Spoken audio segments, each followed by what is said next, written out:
Welcome to this episode of the Million Dollar Mastermind. I'm Larry Weidel, and before we get started, if you want to know exactly how to win again and again, go to weidelonwinning.com/webinar now to watch something I've put together for you. Now let's get going into this episode of Million Dollar Mastermind. I'm here talking with Doug Hartman.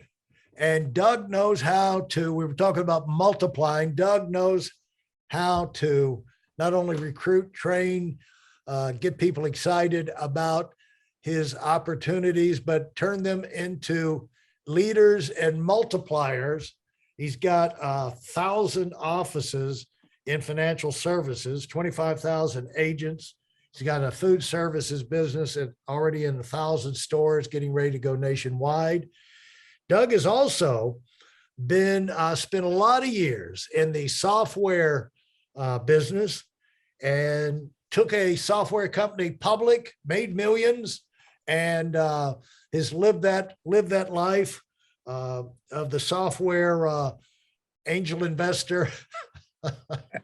And so he's had lots of experiences, real estate projects, other adventures, and so.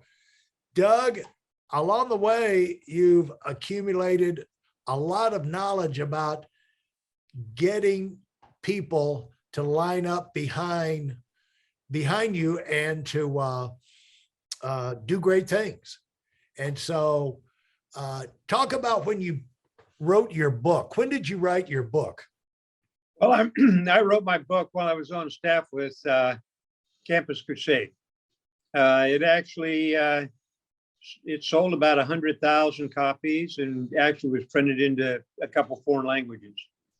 But basically, it was some of the principles that are utilizing and drawing commitment out of a person towards a particular objective. An objective like the Great Commission in the ministry and like Buy Term Invest the Difference in our business, where you're really helping people. And by doing that, in this business is so unique. Now, you mentioned that I've been in a lot of business. That's true, but not all of them turn good. I actually have learned more in businesses that have failed than in ones that have succeeded. And what was your first? You had the swimming company. That, by the way, that's how Arnold Schwarzenegger got his business start too. Well, yeah.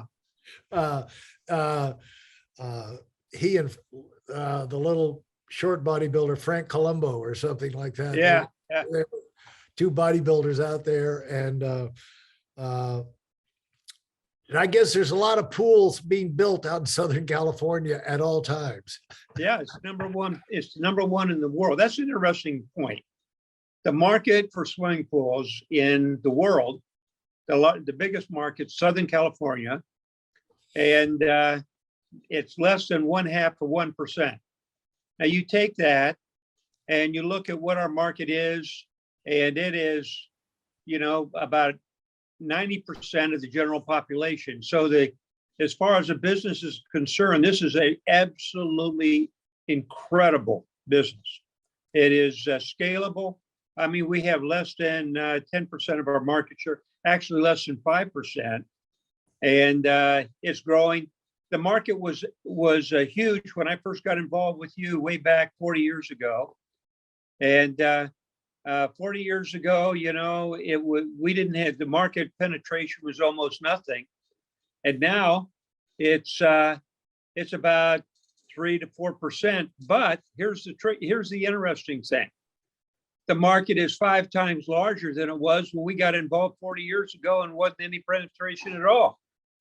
Wow. So this thing is just an incredible dream as far as client availability. And that's one of the things to look at when you get into a business is what is the market? How big can I get? Another thing is the industry. Is it a growing or a dying industry? Is it a popular industry? And then you look and evaluate the company inside that industry. Is this a company on the way up, or can I build? Is there a a gap in there. Can I supply that, fill that void? And you've applied that kind of thinking to all of the things you try. And just because you know the right principle, like you say, doesn't necessarily mean it's going to turn out great. What are some of the things that, what comes to your mind when you said some of the things that you applied your expertise, you had your winning principles, you got going on it, and it's also nice to have other successes. It's kind of I'm reminded when I talk to guys like yourself who have multiple projects going on. They were interviewing Michael Eisner when he had The Lion King was the big success. And they said in the interview, they worked their way around to, well, how does it feel to have a monster hit like The Lion King? And he goes, well, that's great. It's unbelievable. But he said, we won't talk about the 20 other movies that came out last year and bombed. That's exactly right. And That's exactly what takes place in business. Yeah. And he said, thank goodness for The Lion King. Otherwise, I wouldn't be here talking to you right now. Yeah. Yeah. And it's kind of like racehorses. If you want to have a winning racehorse, you better have a lot of racehorses. Yeah, absolutely. But what are some of the lessons that really strike you, that things you've learned that you would not have learned any other way, would you say? Well, I think the number one thing is a cause-oriented type thing. You have Maslow's hierarchy of needs. Yeah. And the ideal business would be where you could go all the way up to the top of that hierarchy in self-actualization, where you really, and I guess you could kind of sum it up by what the Army puts out as their phrase: "You be all you can be." Right. And basically that's the key in self-actualization, is that you're not thinking of yourself, you're thinking about, I'm taking the potential that I have, whatever that is, and maximizing it to the fullest. It's kind of like an individual playing golf. There's two objectives. One objective is to beat the other golfers and win the contest, and the other objective is, I just want to beat my own record. Right. So you have two objectives. One is trying to conquer the world or beat the guy next to you, and the one that I choose is you just try to maximize your own potential, forgetting about the guy next to you, and trying to be, using the Army phrase, all you can be. And that's basically what Primerica allows us to do, is to be self-actualized. So we can gives us a chance to be all that we can be because of the way that it's structured. Well, how does that play out in some of these other businesses, like a food product or something like that? You really miss that, don't you? Yeah, you don't have it. Yeah, basically that's a business model, and it's different from a movement. Primerica is a movement. And people in a movement, one way to explain that is that people would tell other people about financial services and trying to help them whether they got paid or not. In a business, you don't do anything if you don't get paid. And so, and that's one of the major differences in a movement versus a business. A business is like Peter Drucker in his management courses. Peter Drucker, kind of the father of management, listed out there's planning, organizing, leading, and controlling. Planning is setting your goals and objectives. Organization is you looking at the tools around you to accomplish that. Leading is where you actually get down in the mud and start making it happen. And controlling is not letting it be written in stone, that you can change it and it's flexible. And how does this work out when you coming up with that kind of background and that kind of situation, had that working for you in Campus Crusade, had that working for you in financial services, helping people become financially independent, keep from being ripped off with crappy products, and saving their financial lives. That's a cause. Yeah. But when it comes now to getting into software, how do you evaluate? How did you get going on that? Because you were successful with it. I mean, you took that thing and you went public with it and made millions. Yeah. Well, that's true. But it was just kind of a business thing. I mean, who did we really help? Who did we really? Did we actually change people's lives for the good? Yeah. Really, not too many. Yeah. But what were you thinking about at the time, though? I mean, it was a good idea. It was a good business thing because not everything's going to be able to have a cause. Yeah, it looked like a good business opportunity. I couldn't utilize a lot of the things that I used in Primerica to be successful because it was all structured. It was, people are generally lazy. Yeah. And if you're just applying management principles to them, you got to go through an awful lot of people to find somebody is really willing to be committed.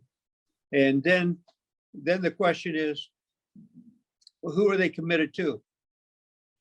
Right. In Primerica, it gives us a chance to make unlimited income and at the same time help people and really do a great job for them.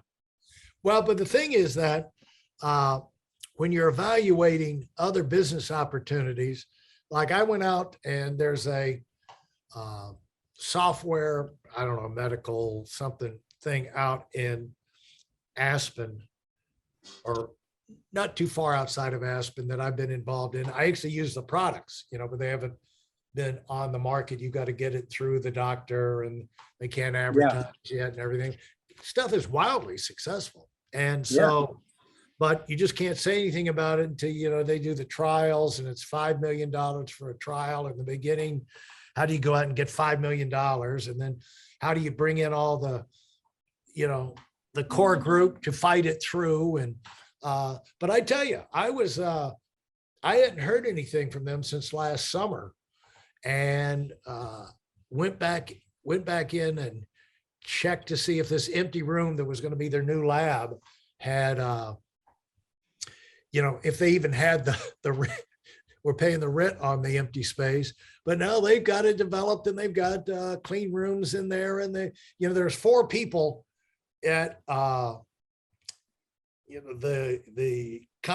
concrete floor and the folding tables and the metal chairs with the computers just going at it. But there was a palpable energy there, even though it was just a startup phase. And you had somehow they captured the vision of making a difference, coming up with a product that can make a difference in people's lives. And of course, making a lot of money themselves, but you could tell somebody had sold them on that thing. And there's going to be a lot of steps to where they go public, or they hit the big time, but they were working. Yeah. Somebody had made that sale, but in their world, I guess maybe they've got it going that this is going to be, it's a life-changing type product. It can do real good in the world, But how do you do that if someone's just got a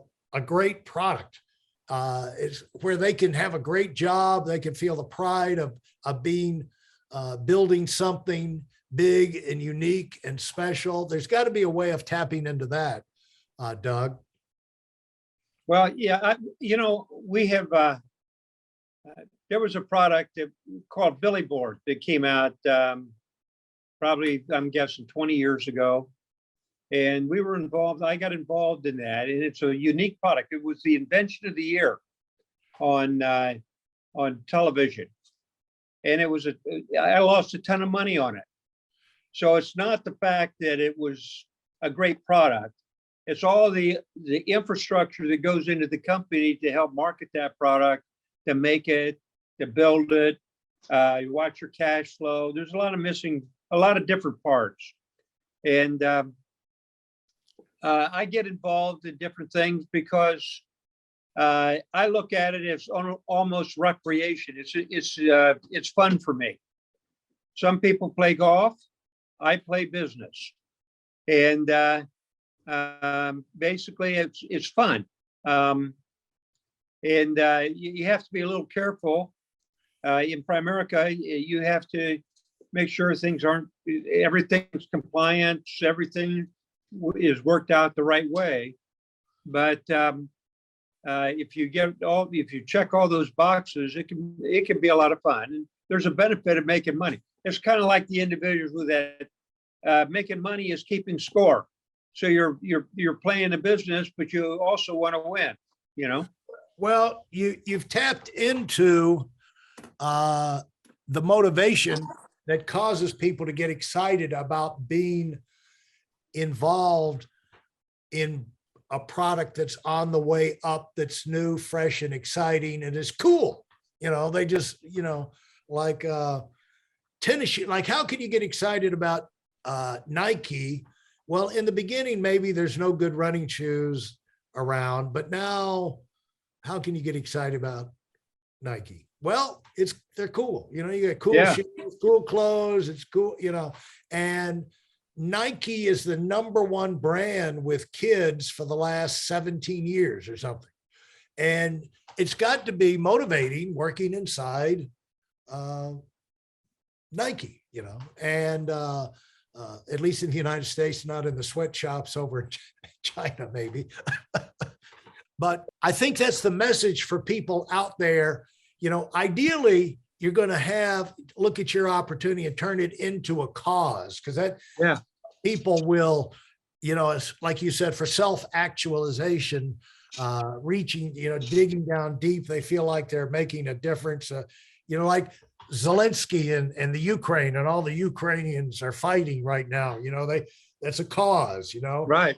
And, if you could get that going, fantastic. If you can't get that going, then you turn it into the next best thing by creating a movement and a new, special, cool company, bringing a new product to market, and you're a part of that. You're important because that's very few people do that. You talk about the odds we've got to overcome and the fight for market share, and how we've got a better, better Billy board than the other guy. But you're talking about fighting the odds against you and things like that. The leader has got to cast a vision that'll capture people's imagination. And it's got to be a big enough vision that where people can see a place for them to excel and to move up and to have something great happen in their own lives too, if they buy into this thing. And where did the Billy board, without blaming people, where do you think that derailed? Because it is one thing, actually, the product of the year. How can we fail? Yeah, it was. It's just that the product itself doesn't. It can be a wonderful product, but if you don't have all of the supporting stuff that goes along with it, that's what makes it fail. It's still. I think I was talking to my son. And I mentioned Billy Board, and he says that he actually has bought some. It's a flexible 2x4 in it. Right. And it's still out there. The market's there. It's expensive. He actually bought some. And so, the right people, you have to put together the management concepts in order for it to work. It's not one thing. It's not just because it's a great product. It's not because you just have a lot of motivation. It's not because you have the money for the capitalization. It's a combination of all those things. That's what makes our business so great, quite frankly, is because what's the capitalization? Filling out an IBA. Yeah. Right. What's the negative cash? I had the swimming pool business. We sold fiberglass swimming pools.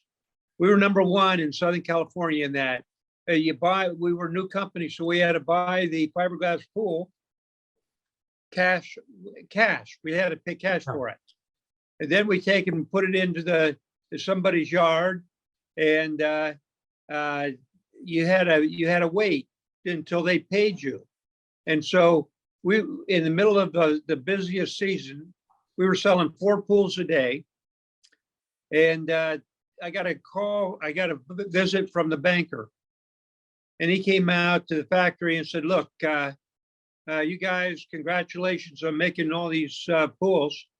He says, you don't shut down right now, I'm going to report you to the police and they're going to put you in jail. Because you can't float checks. You can't, we didn't have the money, so we make the check good when they pay us. And he said, you can't do that. So you got to shut your business down. That's where I learned about cash flow. Thanks so much. If you enjoyed what you've heard and are dead serious about finding out for yourself exactly how this works in the real world, I've taken the most valuable business lessons I've learned over 40 years and put them into something for you to watch. Go to whiteelementwinning.com/webinar now in order to move up as fast as possible. I'm Larry Weidel, and I run the $1 Million Mastermind. Go, go, go.